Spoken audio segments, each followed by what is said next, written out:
Bonjour à tous et bienvenue sur Canal Austral. Bienvenue cette semaine encore dans l'émission Zigzag, l'émission culturelle. Mais ce mois-ci, actualité oblige, on est dans une émission politique. Il faut le dire, avec des régionales et des départementales. Aujourd'hui, pour ces élections départementales, on a le plaisir d'avoir avec nous dans ce canton 5, Saint-André 2, Jean-Marie Virapoulet. Bonjour. Bonjour, monsieur Coindin. Bonjour, monsieur Jean-Marie Virapoulet. Vous pas tout seul, là, hein? Non, mais il est venu bien accompagné. Oui. Il est venu bien accompagné. On peut présenter un petit coup. Oui, à ma façon. J'ai Viviane Payette-Benamida, qui est conseillère départementale sortante, qui est à mes côtés.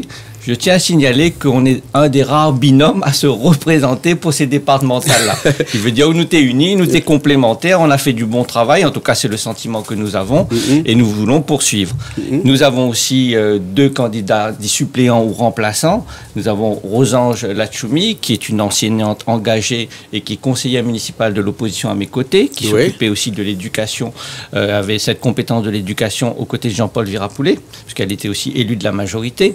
Et nous avons un peu la relève avec Stéphane Soupramagnin, qui est aussi conseiller municipal de l'opposition et qui a décidé de s'engager à mes côtés pour ces élections départementales. Une équipe que le canton 5 connaît bien, hein, puisque bon, vous avez toujours été dans le canton 5 de toute façon. Hein. Saint-André-Pur. Saint-André-Pur, hein, Saint-André 2. Hein, 127 binômes qui vont arriver sur cette bataille aux élections le 20 juin, avec au final pour la semaine ensuite 50 qui vont être retenus, puisqu'il y a 50 sièges à pourvoir au départemental.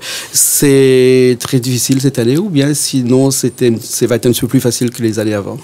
C'est difficile parce qu'on a une campagne dans des conditions sanitaires compliquées. La crise Covid est passée par là, on a des restrictions, on a des contraintes, donc les gens n'ont pas forcément l'esprit aux élections, mais on est combattant, on va aller à côté de la population, on fait du porte-à-porte, on aura des rencontres personnalisées, on aura des petites réunions que l'on va organiser pour aller à la conquête de la confiance des électeurs.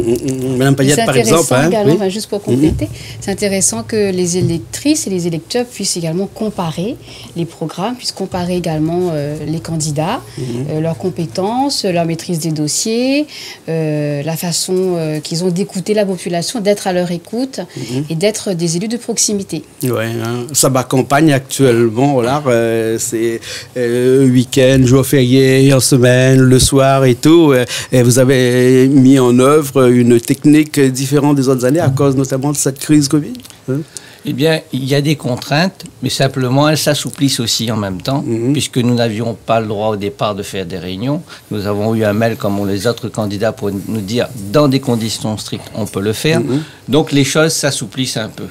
Et on ne fera probablement pas, en tout cas de notre côté, des grandes réunions publiques, mais ça nous permet d'avoir des rencontres, des réunions de cellules de 15-20 personnes en respectant les normes sanitaires et pour développer, comme l'a dit tout à l'heure Viviane, notre projet, notre programme et notre bilan aussi, parce que nous avons un bilan, nous sommes sortants, nous sommes fiers. On reviendra toujours dans cette partie. Je voudrais dire aussi qu'on a, j'ai l'impression qu'on n'a jamais quitté le terrain. On est toujours sur le terrain, on est toujours à l'écoute de la population depuis 6 ans aujourd'hui. Et c'est vrai que quand on bat campagne, on fait du porte-à-porte, mais il y a aussi les réseaux sociaux. Voilà, on parlait du numérique, là, c'était ma nouvelle question. La nouvelle méthode aujourd'hui, une des méthodes en tout cas qu'on utilise pour toucher la population. Et on utilise également ce média. D'accord, alors ok. Hein. Alors vous avez bien entendu un projet, hein, même si ça va être dans la continuité, je suppose, de ce que vous avez fait avant, puisque monsieur Virapoulet, vous êtes vice-président du département actuellement, en tout cas jusqu'aux deuxième semaine du 20 ou du 27, et avec des projets qui ont été faits, hein, notamment dans toute la partie sociale, puisque vous étiez responsable de la partie sociale, sanitaire, et c'est des projets qui vont être renouvelés si au cas vous êtes réélu? Écoutez, d'abord, nous avons réussi la recentralisation des dépenses du RSA. Ça veut dire qu'aujourd'hui, c'est l'État qui prend en charge cette allocation du RSA qui est vitale pour plus de 100 000 familles réunionnaises. Et nous n'avions plus les moyens financiers de payer à terme ce RSA. On a dit à l'État, avec force, reprenez en charge cette dépense pour sauver les dépenses, sauver les finances du département et sauver le RSA, parce qu'à terme, n'avaient plus l'argent pour payer. Bien sûr. Et donc, ça nous a permis de faire des économies pour mettre en place une politique sociale volontariste. Eh bien, écoutez, j'estime qu'il faut nous reconduire pour maintenir cette politique. En tout cas, une belle chose, parce que ça vous a permis d'avoir quand même un petit peu plus de 60 millions d'euros d'économies que vous avez injecté lorsque vous étiez là. Enfin, vous êtes toujours là au département dans l'éducation des jeunes. L'éducation des jeunes. Ainsi, Viviane pourra vous en parler parce qu'elle a suivi cela. Nous avons mis en place 25 chantiers d'insertion, créé 400 emplois, par exemple. Mais nous sommes occupés aussi de toutes les catégories. Nous avons mis en place le pass bien-être, 150 € pour permettre aux personnes en difficulté sociale d'accéder aux soins de bien-être, au sport, à la culture. Nous avons mis en place le chèque alimentaire. Bref, et surtout le RA+. Et le RA+. Merci de le rappeler. Parce que le RA+, c'est un peu mon bébé aux côtés de M. Cyril Melchior. Cette allocation, il y a aujourd'hui près de 2000 bénéficiaires du RA+. C'est quoi le RA+? C'est permettre le cumul de l'allocation. Vous pouvez cumuler la perception de l'allocation avec le revenu du travail ou de la formation. Autrement dit, quand vous gagnez un travail à mi-temps ou bien sous forme AO, eh bien, on conserve ou allocation et on rajoute le revenu du travail ou de formation. Il permet aux bénéficiaires du RSA de rentrer véritablement dans une insertion professionnelle durable. C'est vraiment la chose qu'il fallait depuis très longtemps. Beaucoup de gens qui étaient au RSA ne voulaient pas aller travailler sous peur d'être coupés. Donc aujourd'hui, ils peuvent cumuler les deux. C'est quand même une bonne avancée. Si on veut n'est pas obligé ou peut conserver vos droits et travailler en même temps. Voilà. Et c'est une action spécifique à La Réunion. N'a qu'à La Réunion qui fait ça. Et c'est nous qui avons mis en place cela. Et ces 60 millions d'euros ont également été injectés sur toutes les politiques sociales du département, puisque le département accompagne de la naissance finalement jusqu'au grand âge et même, on va dire, jusqu'à la mort. Puisqu'on a la politique de la petite enfance, également la politique pour nos Gramoun.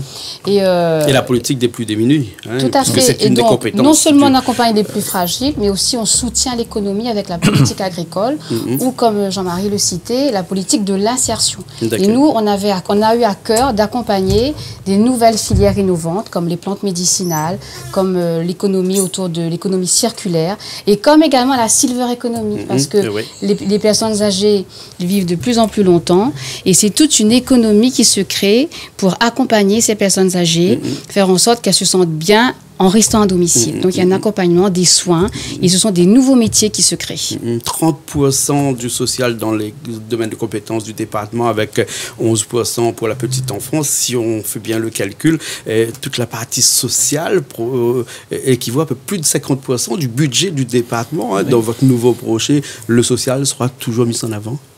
Mais bien sûr, nous voulons poursuivre et amplifier l'action engagée, d'où notre slogan « Ensemble plus solidaire ».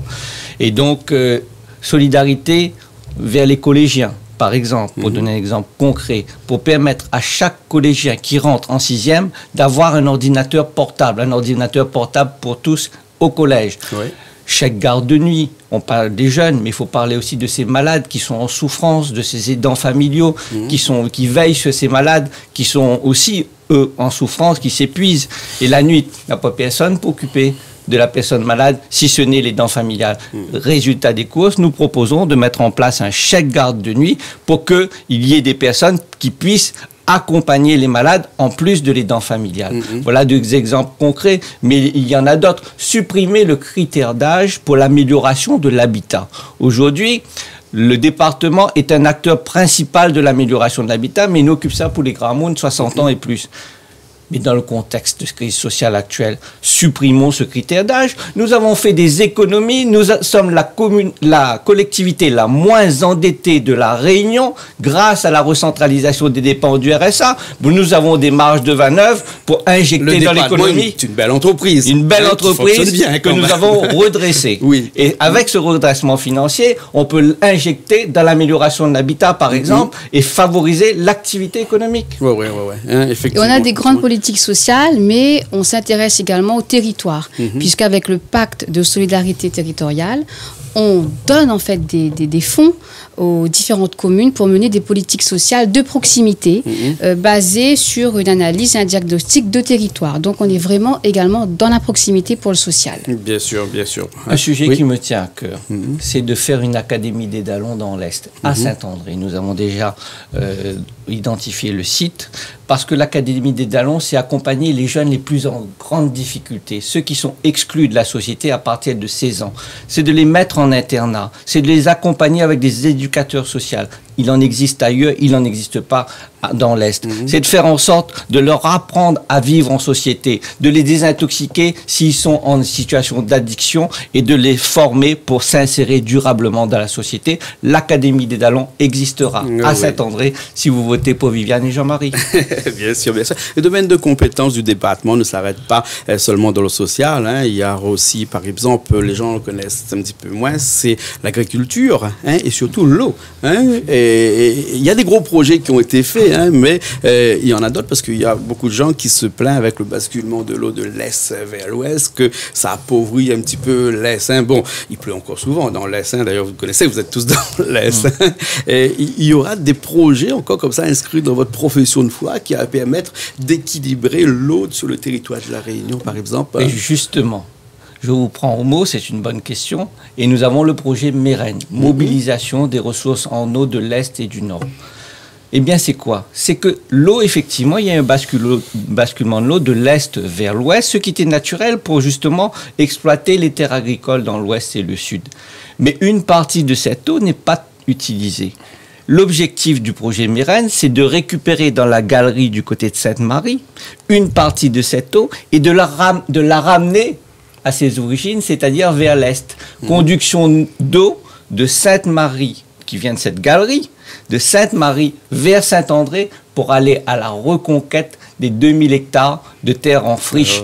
Avec ça, nous proposons une route agro-touristique, la route des Hauts de l'Est, pour justement, parce que s'il y a l'eau, il n'y a pas la route, ou désenclave, rien du tout, pour désenclaver ces terres et créer de nouvelles exploitations et développer économiquement ce territoire, parce que nous avons une richesse, c'est cette disponibilité foncière. Si vous votez pour Viviane et Jean-Marie, nous aurons le plus grand projet de développement économique avec ce projet MEREN et la route des Hauts de l'Est de la Réunion. Ça sera le plus gros investissement financier de la Réunion dans les 10 ans qui viennent. Et Stéphane, peut-être peut nous parler du projet d'eau sur Brady-Chevrette, Stéphane. C'est aussi mon domaine, parce que je travaille un peu dans le milieu. Il y a eu le forage du désert, en l'occurrence, qui est déjà en place et qui reste plus qu'à mettre en œuvre pour la connexion. Et les travaux ont déjà commencé au niveau du réservoir de Bras-Mousseline. Ça permettra là d'avoir, pour les habitants des Hauts-de-Saint-André, ça concerne toujours Saint-André, même si ce n'est pas sur le canton, mais on travaille pour la population. Il y aura une qualité d'eau de source pour ces habitants qui, jusqu'à maintenant, n'a pas eu une eau de très bonne qualité. Et on sait que l'eau est un sujet vraiment préoccupant pour l'avenir et vital. Donc là, le département investit avec Jean-Marie qui a aussi plaidé pour cette cause. Beaucoup de dépenses dans ces basculements de l'eau, toutes ces réserves d'eau qu'on fait, en tout cas l'équilibrage de l'eau sur le territoire de la Réunion. Alors, il ne faut pas oublier que le département n'investit que 150 millions en investissement total, ce qui veut dire que le projet de l'eau, c'est des projets qui prennent énormément sur ce budget d'investissement du département. Tout à fait. Et puis nous aurons les financements européens qui interviendront, parce que le département tout seul ne pourra pas prendre en charge ce dossier de basculement de l'eau, je dirais, dans le cadre du projet MEREN. Cette route des Hauts de l'Est, ça se fera progressivement sur les 10 ans qui viennent par tronçon et grâce aux fonds européens et grâce à la bonne santé financière. Vous savez, les banques tapent à la porte du département parce que nous sommes un bon client. Nous n'avons que très peu de dettes. Le taux de désendettement s'est réduit de moitié cette année. Donc, mais nous sommes de bons clients et nous pourrons ainsi investir pour demain, pour la Réunion. Du recentralisation du RSA. Grâce à la recentralisation. Merci beaucoup. Historique. Historique, il faut le rappeler. Il faut le dire. Il faut le dire. Notamment concernant l'eau, il y a eu un colloque il y a quelques années en arrière. Il y a le département, par le biais de l'Office de l'eau, qui a mobilisé près d'une enveloppe de 100 millions d'euros pour les communes sur le département, pour l'amélioration, la création des usines de potabilisation. Lors du dernier mandat à Saint-André, il y a eu l'inauguration de l'usine de potabilisation de diurée. Et effectivement, comme je le disais, c'est un sujet préoccupant et de santé publique. Bien sûr, bien sûr. Mais comment parler, Monsieur Virapollet, de l'eau sans parler des agriculteurs? Exactement. C'est une bonne remarque. Ça me permet de rebondir sur l'eau et l'agriculture. Voilà, il y a un projet important. Oui. Vous savez que nous avons un périmètre irrigué, le périmètre irrigué de Chamborne, qui couvre à peu près 900 hectares. Qui sont irrigués grâce au pompage de l'eau dans la rivière du Mas. Vous imaginez le problème. Les crues, les différences de débit. Donc, l'approvisionnement n'est pas assuré de façon régulière et elle n'est pas de qualité. D'où le forage de Bengali, dont les travaux vont démarrer. Forage du désert Forage du désert, c'est Bras des Chevreuils pour approvisionner en eau potable le secteur de Bras des Chevreuils. Le forage de Bengali, c'est un forage qui se situe sur Bras-Panon, qui va être utilisé pour desservir le périmètre agricole irrigué de Chamborne, les 900 hectares en question. On va prendre ce forage-là qui va remplacer le pompage dans la rivière du Mas et on va rénover aussi le réseau d'irrigation. Voilà, il y a 174 familles, 174 irrigants qui vivent. C'est pas rien, 174 familles qui se lèvent tous les matins, qui transpirent et qui nous nourrissent, nous. Et donc, il faut penser à eux. Ces agriculteurs qui se plaignent beaucoup, ils se plaignent aussi beaucoup à cause de la réserve naturelle, qui est aussi une partie du domaine du département. Mais on ne peut pas, comme on dirait en bon français, avoir le beurre et l'argent du beurre. On est quand même une des seules îles à avoir 42% de son territoire, presque la moitié classé monument patrimoine, mais il y a des agriculteurs à l'intérieur qui se plaignent un petit peu. Est-ce qu'on a pensé un petit peu à eux? Donc pour les agriculteurs, moi je voudrais parler quand même de la diversification agricole. C'est vrai qu'on a à cœur d'accompagner les agriculteurs qui souhaitent se lancer dans des productions, on va dire, innovantes ou différentes autour du maraîchage, parce que c'est vrai qu'à Saint-André, on a 153 agriculteurs qui sont plutôt autour de la canne, mais on a aussi des agriculteurs qui veulent faire des plus petites exploitations et qui veulent faire du maraîchage, qui veulent faire des fruits comme l'ananas, où on a également des apiculteurs. Et donc, le département est également aux côtés de ces agriculteurs pour tout doucement, en tout cas, aboutir à terme à une certaine autonomie agricole sur la Réunion. Et sur les espaces naturels, on a ce qu'on appelle les espaces naturels sensibles. Ce sont des zones quand même protégées également, mais c'est des zones qui sont du domaine de compétence du département où on souhaite développer des activités telles que la filière des plantes médicinales, pour justement développer ces filières adaptées à des territoires protégés. Bien sûr, bien sûr. Et c'est la raison pour laquelle on a lancé pas moins de 2 chantiers d'insertion pour tester économiquement la production de plantes médicinales. Puisqu'on a la chance dans l'Est d'avoir sur la plaine des Palmistes une unité de transformation qui distribue, qui met en sachet et vend des tisanes. Et donc mais ils ont un problème d'approvisionnement. Et donc il y a un problème de production et il est intéressant également de développer cette production dans l'Est. D'accord, d'accord. Si vous voulez bien, on va poursuivre le fil conducteur de cette interview. Et je ne pouvais pas passer à côté d'une des compétences du département, mais qui, au nom de beaucoup d'artistes, sont un petit peu occultées, puisque la culture est une des compétences du département aussi. Mais quand on regarde, c'est que 1%, moins de 1% du budget du département, il faut rappeler, c'est 1,150 milliard d'euros le budget du département, et moins de 1% réservé à la culture.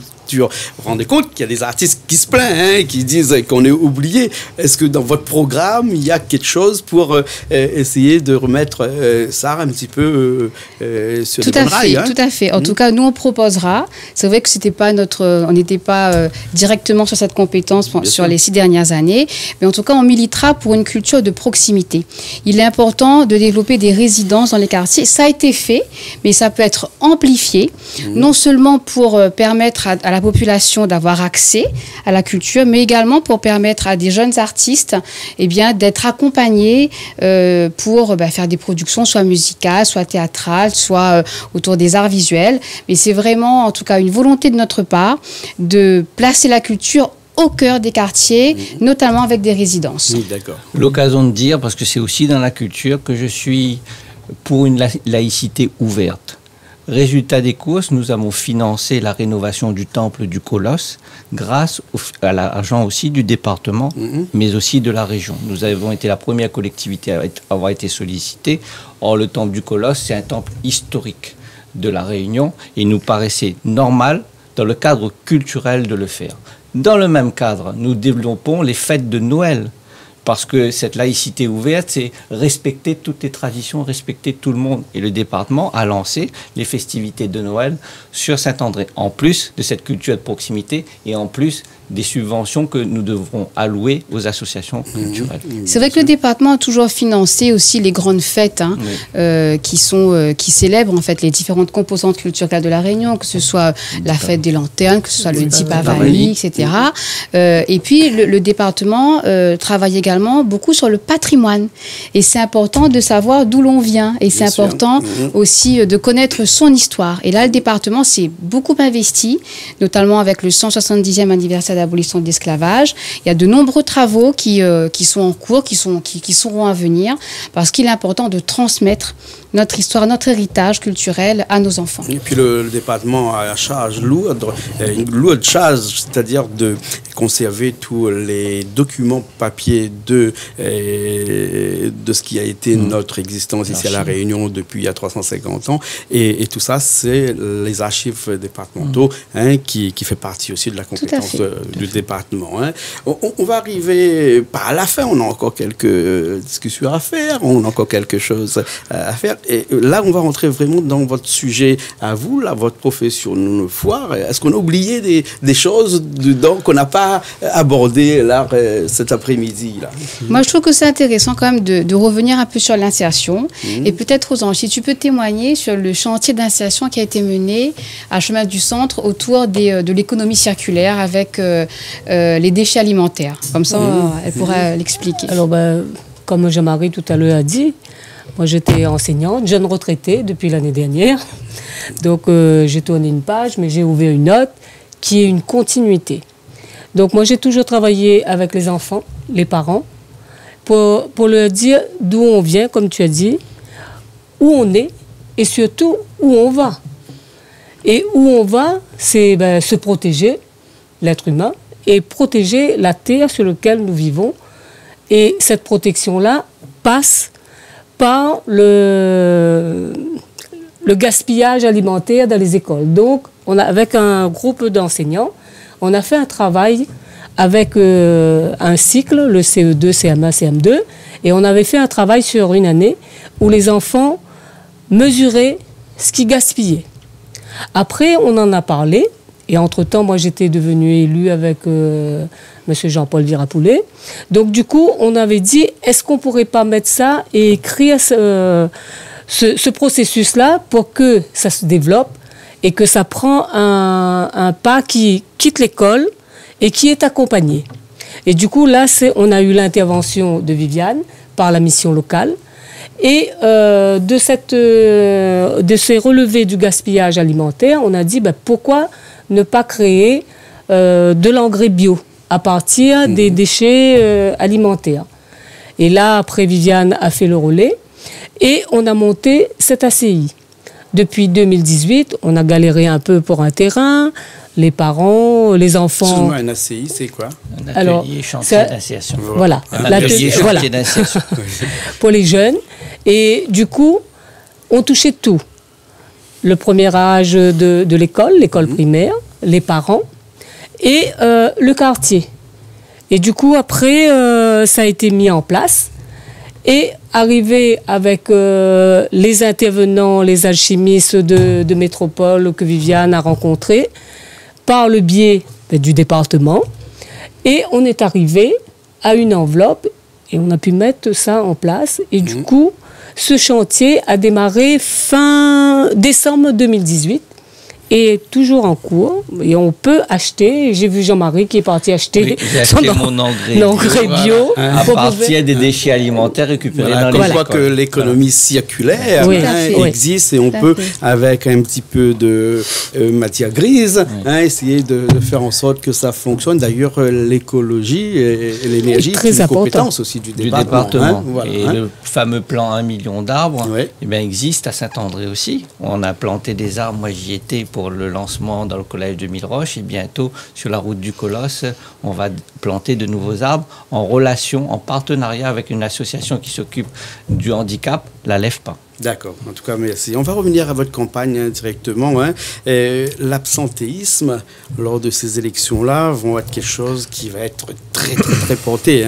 Les gens votent plus quand c'est les municipales que quand c'est les cantonales. C'est classique, mais il y a des gens, je ne sais pas s'il faut les appeler les mauvaises langues ou les bonnes langues, qui disent que ça va varier entre 15 et 20%. 30%, c'est très, très, très bien. Vous avez quoi à dire à toutes ces personnes qui vont voter le 20 juin pour venir, pour les mobiliser, pour les inciter à venir voter? Moi, je crois qu'il faut leur dire, venez participer à la vie de la cité parce que c'est pour vous qu'on travaille. Donc, venez donner votre avis et on sera, en tout cas, à votre écoute.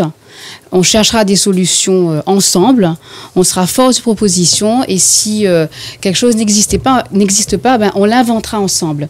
Donc il faut reprendre confiance parce que les élus, et notamment Viviane et Jean-Marie, on est des élus qui défendons un projet, une population, un territoire. On n'est pas là pour des considérations individuelles ou des ambitions individuelles, on est au service de la population. Donc croyez en nous et on travaillera pour vous. Moi je leur dis, il faut y croire. Nous avons fait nos preuves. Mais pour nous encourager à poursuivre, il faut venir voter, regarder les programmes, comparer. Le département et la région sont les collectivités moteurs de la Réunion. Collectivités moteurs, c'est là qu'il y a de l'argent. Moins dans les communes. Et si vous n'encouragez pas les conseillers départementaux ou les conseillers régionaux à poursuivre leur travail, si vous ne votez pas, mais notre crédibilité sera moindre. Nous aurons moins de force pour vous défendre demain. C'est donnez-nous la force parce que l'argent, les moyens se situent au département et à la région. D'accord. Au premier tour, on sait bien que pour y aller, au deuxième tour, il va falloir, même s'il y a très peu de personnes qui vont voter, mais on espère qu'on va cartonner, comme ça j'ai dit, parce que même chez nous, sur Canal Austral, on a fait une campagne pour inciter les gens à aller voter de notre propre gré. Je peux signaler. Il faut faire 12,5% pour pouvoir aller au deuxième tour. Et si vous arrivez au deuxième tour, il y aura je ne vais pas ça appeler des alliances, mais des discussions qui pourraient se faire, parce qu'il y a des gens qui ont dit que la droite est un petit peu éclatée, mais est-ce qu'il y a vous avez déjà pensé un petit peu à tout ça? Permettez-moi de dire que pour ces cantonales, la cloche est éclatée. Je vous prends à témoin, nous avons 7 candidats. Nous n'avons pas d'étiquette, mais tout le monde sait que nous sommes de centre droit et nous ne sommes pas des SDF de la politique. Nous n'allons pas renier notre appartenance. Simplement, nous voulons rassembler au-delà de cette étiquette. Résultat des courses, nous n'avons pas d'étiquette officielle. Mais nous sommes considérés comme de centre droit. Mais il n'y a pas d'autres candidats. Nous avons une écologiste qui était avant à droite, mais qui est écologiste aujourd'hui. Vous avez des partis de gauche, je ne vais pas rentrer dans les détails, mais que des partis de gauche en dehors écologie, et d'autres qui étaient sans étiquette, qui sont soutenus par le PS aujourd'hui. Donc, l'éclatement de la droite peut être au municipal, mais pas au cantonal. Et puis, quelle que soit l'étiquette des personnes qui se présentent au second tour, nous souhaitons rassembler toutes les forces vives qui ont une vision commune pour l'avenir de Saint-André. Et quand on est conseiller départemental sur un canton, on l'est pour toute la population de ce canton. Bien sûr. Et notre objectif, c'est de virer largement en tête au premier tour. Bien sûr. Vous restez fidèle à votre famille politique, c'est pour ça que vous soutenez Jannick Atchapa? Tout à fait, il y a une cohérence et une cohésion. Il y a une cohérence parce qu'il n'y a pas que Jannick Atchapa. Il y a le maire Stéphane Foissin qui présente sa première adjointe. Il y a une vision commune. Et c'est le seul à droite à avoir officiellement franchi le pas en nous disant, Jean-Marie, vous êtes de l'opposition avec ton équipe, est-ce qu'on fait un bout de chemin ensemble? Donc il y avait les conditions réunies, à la fois la cohérence politique, à la fois la vision commune en matière de projet, à la fois la demande, parce que si on ne demande pas où de venir, comment on veut venir? C'est pas possible. Bien sûr, bien sûr. On arrive à la fin, là, vraiment, de cette interview. Un petit mot peut-être, Madame Lachoumi, avant de rendre l'antenne. Moi, je fais appel à tous les électeurs de Saint-André, les électrices. L'avenir étant entre vos mains. Nous, on est là, Jean-Marie, Viviane, Stéphane et moi-même. On est là, on a pris notre bâton de pèlerin. On reçoit des coups, on a peur, mais c'est une épreuve et cette épreuve, on va le gagner, mais on le gagne ensemble, unis et solidaires. D'accord, Stéphane? Eh bien, moi, je m'inscris dans la logique et la continuité de mon contrat de confiance avec Jean-Marie et toute l'équipe, mes amis autour de cette table. Bien évidemment, c'est avec passion que je rejoins cette équipe et pour moi, le département constitue le berceau de l'action sociale et de la solidarité. Tout à fait naturellement que je rejoins une équipe d'expérience et j'apporterai peut-être mon réseau, ma jeunesse et mon dynamisme pour la population de Saint-André. Et on parlait des cantons et Viviane disait au-delà des cantons. Je suis élu de l'opposition. On a travaillé beaucoup, notamment sur le canton 4 d'où je viens, chemin Bois-Rouge. Je veux leur dire, vous m'avez fait une grande confiance dès le premier tour. Et en tous les cas, je ne vous ai pas oublié, mais les conditions font que stratégiquement, j'ai plus à gagner en allant soutenir mon candidat et Viviane pour apporter les financements du département dans tout Saint-André, bien évidemment. Et je compte sur vous pour nous soutenir en masse dès le premier tour, Jean-Marie et Viviane. Viviane, un petit mot pour la fin. Choisissez l'expérience et l'efficacité pour Saint-André. Voilà ce que je voudrais dire aux Saint-Andréens et aux Saint-Andréennes. D'accord. On va laisser finir Jean-Marie. Hein? Mais Jean-Marie veut vous dire, nous avons fait nos preuves. Nous l'avons bien travaillé, Pouzotte. Et nous aurons l'occasion d'expliquer cela. Et comme nous l'avons fait nos preuves, nous en avons un projet qui est réaliste et crédible. Un projet réaliste, crédible. Et nous la libère des marges de manœuvre financières pour mettre en œuvre ce projet-là. Laissez-nous continuer. Allons ensemble plus loin encore. Ensemble plus solidaires. Faites confiance à des gens qui ont prouvé leur capacité.